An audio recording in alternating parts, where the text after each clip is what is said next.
But Phil, we just hope no one in the dog community is watching. Does this president really physically not like dogs? Welcome to this week's Wacky Moments of Liberal Expression. This week, Omarosa was everywhere, peddling her new book, making claims about a tape where the president says a bad word. Now, it's a tape that no one can produce, but, you know, generally she's just out bashing the president. So the liberal media loved her and gave her plenty of airtime. Secret tape from the fired White House aide Omarosa. Omarosa. Sir Omarosa Manigault Newman. Coming up, Omarosa drops yet another secret recording. Yes, it was omnipresent Omarosa. After discussing updates on the efforts of identifying the remains of Korean War veterans, the White House then answered 39 Omarosa-related questions from the press on Tuesday. The president said he kept Omarosa on despite complaints from her colleagues. Are you saying you would like the president to stop tweeting about Omarosa? Did she pull her own weight?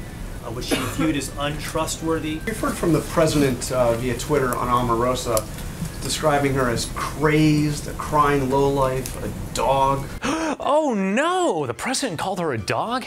Well, that ultimately led to what has got to be my favorite liberal media segment so far this year. But Phil, we just hope no one in the dog community is watching. Does this president really physically not like dogs? That's right, Brian. He's actually the first president in more than 100 years who's not had a dog as a pet in the White House. He has lived with a dog before. When he first got married to his first wife, Ivana, she brought with her a poodle. He resisted the dog. He didn't want to have anything to do with the poodle. News! MSNBC style.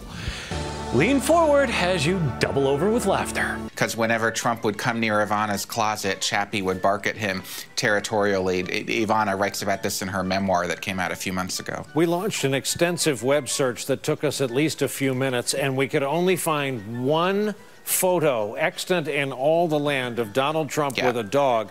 Only one? The only one. Unless maybe you have access to Google.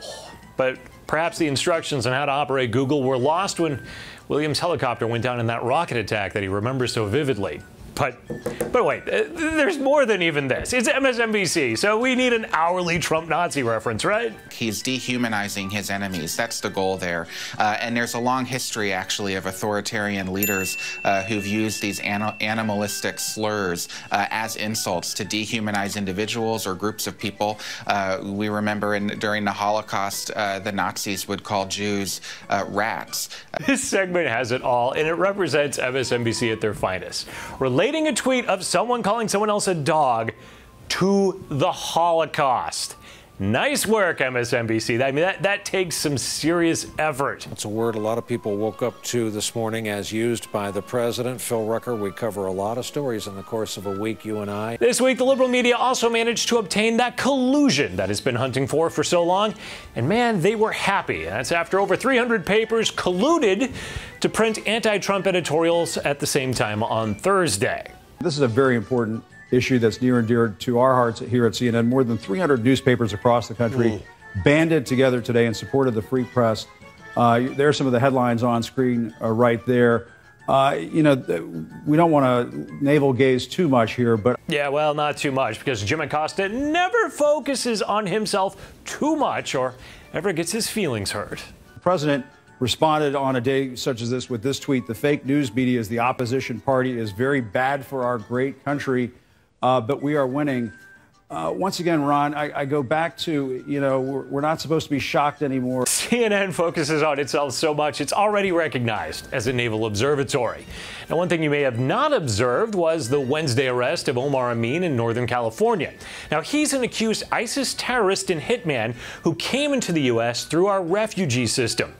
ABC and NBC's evening news program seemed to miss their story in their coverage Wednesday night, but they made sure they got to the important issues and covered them on Thursday morning. She's been counting down to the big day on Instagram in her trademark naughty way. The publisher of Vogue declaring it will no longer use models under the age of 18. We're going to talk to a top executive at Vogue in a moment, but first, a look inside the fashion world. You know, it's almost like a terrorist entering the U.S. through the refugee system is something they don't want to inform people on.